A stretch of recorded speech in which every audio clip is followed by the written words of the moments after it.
good evening, and well, I'm flying again. I'm always flying, right?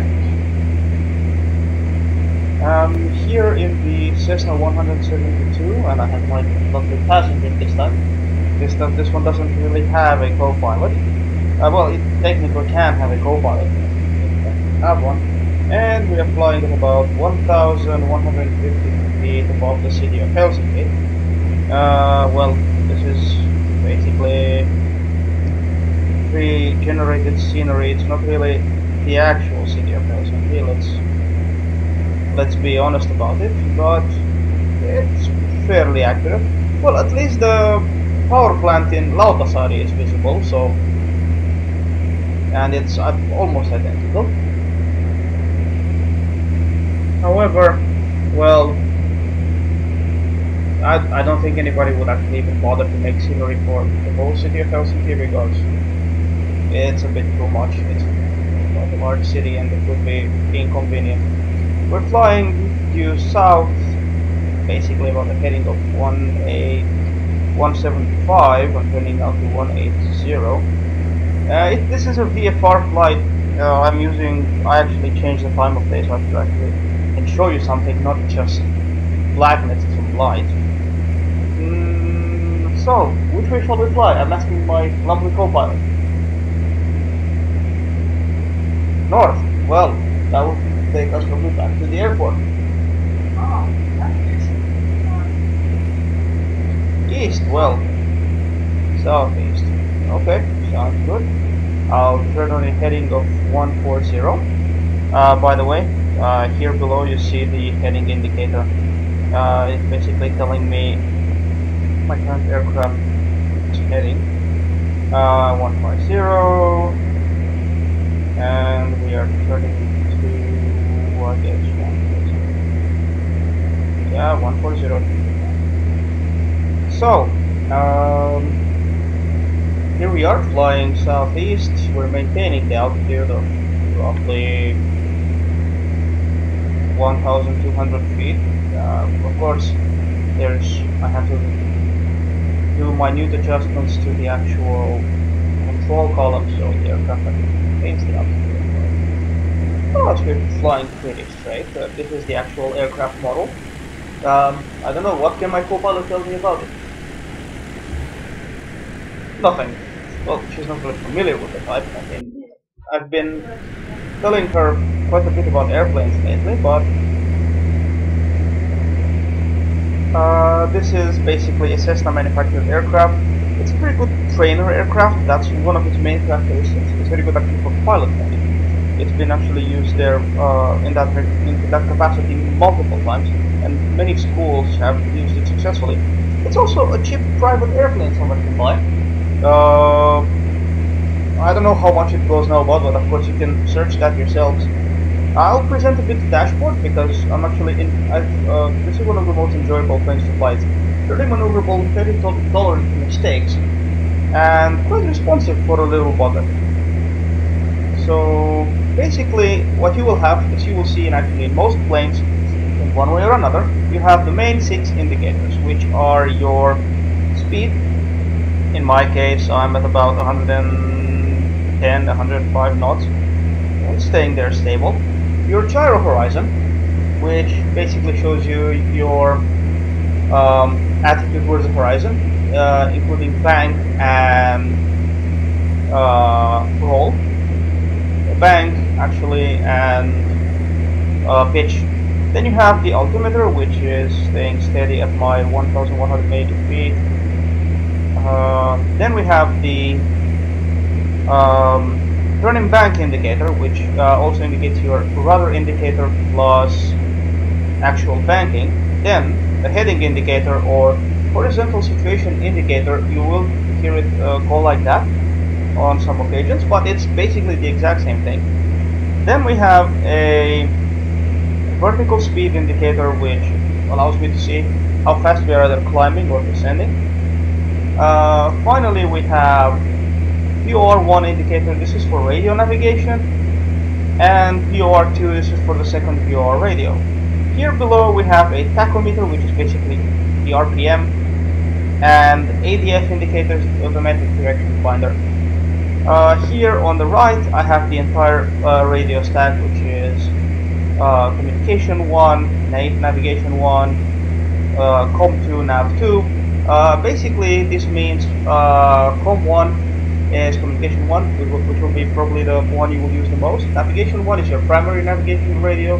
Then you have standby communications and standby navigation. Then you have an automatic direction finder, which can be tuned to a station.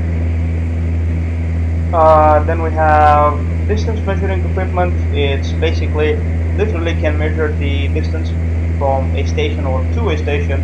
A transponder which I haven't actually spoke, and an autopilot.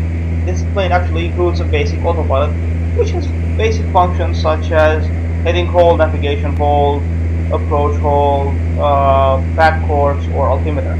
Altitude. My apologies. Finally, here we have the fuel indicators. Basically, we have a fuel tank right now, full fuel tank right now, and exhaust gas temperature. And finally, the oil pressure. This is a propeller plane and suction gauge. Finally, here you will see the throttle and mixture, and here's the other control column in case I would actually have a backup pilot. But I do not, since my co-pilot is not really flying at this point. She is doing something else. Rather interesting thing, but I'll not get into it. So we're flying southeast on a heading of about, well, almost 090 actually. We've turned east. To my left you will see the Finnish coast. Shall we go elsewhere? We're just flying over the sea right now, not much to see. Flying over the sea, not much to see. And there's some storm clouds ahead. I actually saw lightning strikes. By the way, this is using real world weather, so yeah, I don't want to head towards the storms over the sea with this little plane. So, shall we turn back over land? Oh, okay, sure. Well, basically we'll be turning. Observe here in the attitude indicator my bank, which I'm using now about 10 degrees. I'm trying to maintain the altitude stable. As I turn, the plane will turn very slowly and not really in a big rush. The storm's not coming anytime soon. So I'll be heading back towards land. I'm actually using visual flight rules. I pretty not much know where I am, so it's quite okay. The weather is not that bad for VFR, but in these conditions, actually, I think IFR would have been better. But since I just want to fly around and show you good people how this works, this is it. If you are trying to get into Flight Simulator and actually learn more about aviation, definitely I would recommend this plane. This is actually a good starter. It supports both IFR and VFR, so you would be basically able to learn radio navigation, instrument flight rules, and so on. Of course, VFR as well. As I said again, it's quite responsive, and it will teach you basically basic aircraft operation. There is another version of it with full glass cockpit, but I think this one is enough for a student or enthusiast who would like to learn flying. Okay. Well, I could probably show you a few other tricks here. I'm going to open Radio Stack in a new window, much easier for me to look at it. And let's set the radio navigation system to 11420, and we'll activate nav1. Now, what does this tell me? See, have you seen that this has changed? I'm actually heading towards the Vanta Airport VOR station. See? And now you're hearing Morse code. This is actually a trick that you use in many occasions to either navigate, or in some other occasion, it's even used for landing. What your plane does, radio intercepts the runway's localizer, and you can actually have the plane almost land itself. I have not tried this in this little Cessna, but I am definitely sure it works on bigger airliners. Let's see. Well, shall we try an ILS approach to Malmi? Oh, okay, let's try an ILS approach. Let's see if actually Malmi has ILS systems. I don't think it does, but No, it does not have ILS frequency, so I guess we will not be doing that at this point. We could do, of course, a manual landing. However, I have decided against landing at this moment, and we will continue flying. I will actually have to steer clear of Helsinki Vanta's airspace because normally you're not allowed to fly there with these rather small planes. And of course I'm just going to use the radio stack here to swap frequencies again, so I will not be intercepting Vanta's VOR. I'm not using Vanta services tonight, so... one thing, Microsoft Flight Simulator goes around now about 24-25 euros, in Europe at least. It includes some very good flight lessons, which will teach you to fly anything from a single propeller to a ultralight, to a glider, helicopter, jet airliner. It will introduce you to VFR, IFR navigation, and all the things I've mentioned. There's a very nice gentleman called Rod Machado, if I remember right. He is the teacher for those courses, and believe me, his instruction actually has been very useful even for me in the past when I've actually gone through his tutorials. If you prefer, of course, helicopters are available as well. Several models, and you can actually either buy others or add them to your collection. And I'll be turning now slowly away from Malmi. Then in the distance we can actually see runway 22 from Helsinki Vanta, which I won't be landing at right now. I would have to basically have clearance to go there, but since I haven't submitted a flight plan, it's just flying around. No, don't do what I'm doing now. Basically, fly without a flight plan. It's bad idea. You actually have to know where you're going and where you're going. But I will discuss flight planning in a future video. I will be starting this series again with perhaps VFR flight. That should be easy for most people to understand. Basically, you're using visual references such as, for example, a lake or a highway or anything that might cross your mind. For example, buildings, streets. Those are good examples of VFR flight. Of course, those require sometimes that you use charts, and they can actually easily be combined using VOR stations. So, but VOR is more covered in instrument flying. So, instrument flight. There we go. We're passing by Malmi. We see the runway 27. Now, a little bit thing about runways. This is general information that I'm providing at the moment. Runways usually have a heading on all airports. For example, runway 27. Think of a runway as a line going through a circle, and the end of the runway, the one you take off from, basically to go away, is the line of the circle that corresponds to, let's say in case of 27, 270 degrees. But it's pretty easy to figure out. 33 is 230, 18 is 180, 09 is pretty much 90 degrees. So in case of Malmi is relatively simple. It has two runways.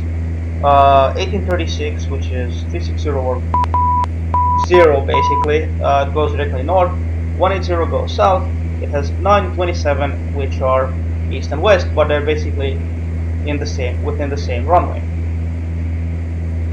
Let's see what else. Well, I guess that's about it. We'll not be going to bother the good people flying from Helsinki Vanta today, because, well, I've been bothering them enough in the past evenings.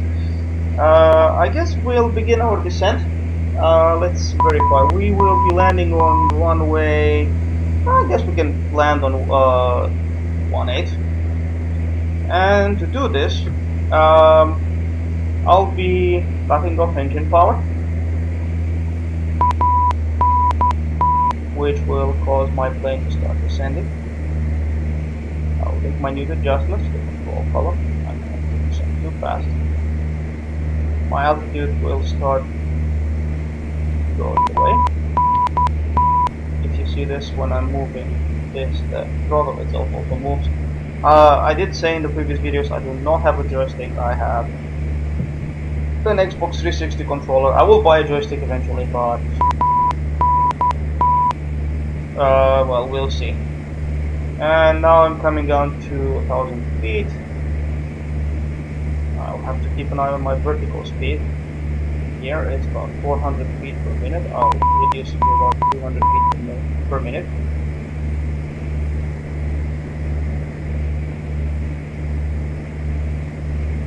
And I'll try to keep it stable.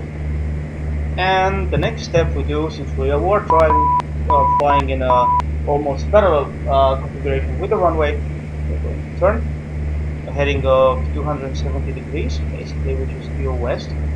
While descending, this is quite simple. We try to maintain altitude and keep a low profile descent. Well, speed to 0. You can see here in the horizontal situation indicator or heading indicator what the plane is doing, and turning to 300,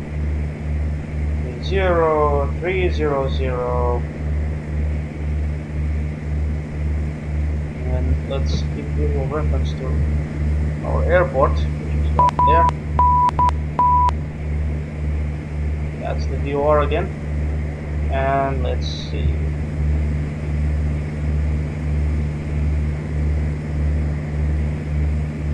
And then I guess we will have to turn south, heading 180. And then, okay, we'll check our speed. It's about 100 knots.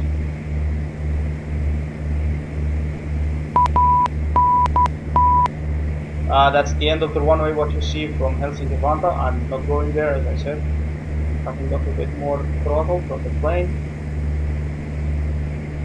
And staying at about 1,000 feet. There's the runway. I didn't really fly correctly yet, but I'll be cutting off the and flying tending flaps. Oh, okay. And I will be explaining a few things. As we come in towards the runway, our altitude is currently 800 feet.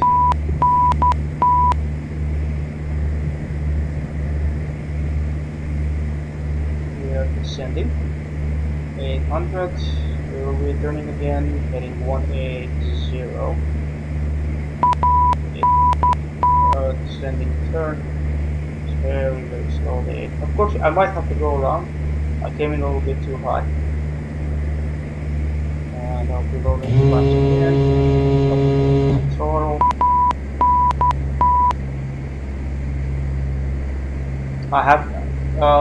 I'm quite a bit rusty with landings, so. But let's see. Okay, let's align the plane with the runway. If you look at the PAPI lights, which are or VASI lights, which are at the end of the runway, they're all red, which means we're a bit below the glide slope, which is never a good thing. We'll have to try to touch down at the end of the runway. And we are flying at about 75 knots. Okay, here I should use very minute adjustments, but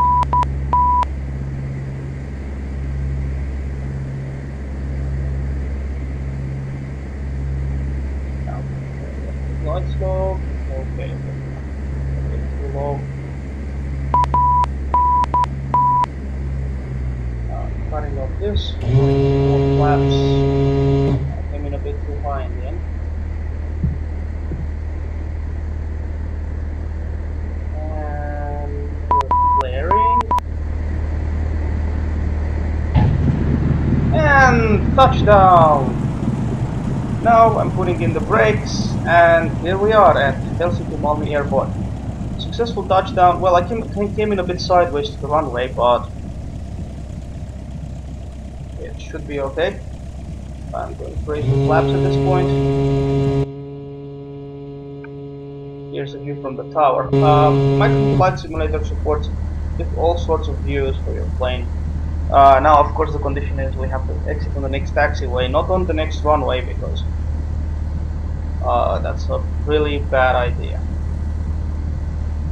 I didn't reduce the engine to idle because I'm actually going to have a go around and take this little bird to the parking spot. Okay, there we go. We have taxiway Juliet. I'm gonna apply the brakes a little bit so I slow down.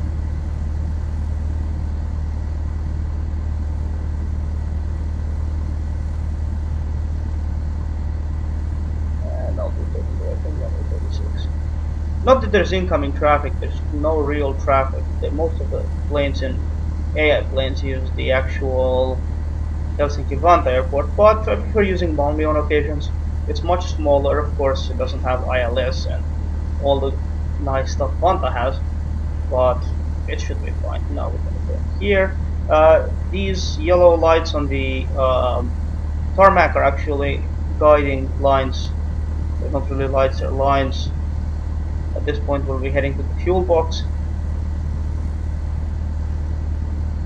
Or maybe not. Let's follow this guiding line.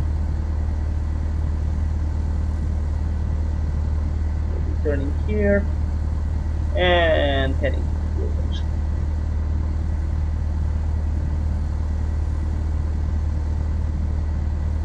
Let's not clip our wing into the fuel box, that would be a shame. And now we apply the brakes. Engines to idle. And technically now I would be shutting down the engine by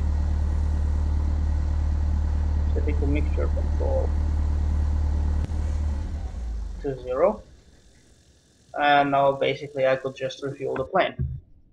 Here's an outside view. Well, I didn't really clip the mailbox, so the fuel box. But anyway, thank you for watching. I hope this has been educational to you.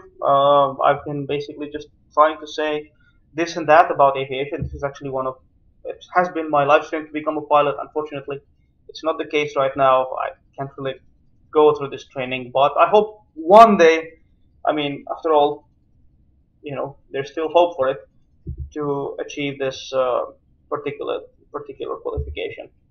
Um, Thanks for watching, and I hope if you have interest about these things again, let me know. If you want to see other things or are interested in different information without researching it yourself, um,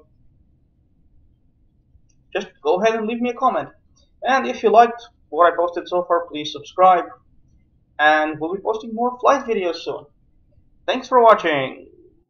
Bye bye.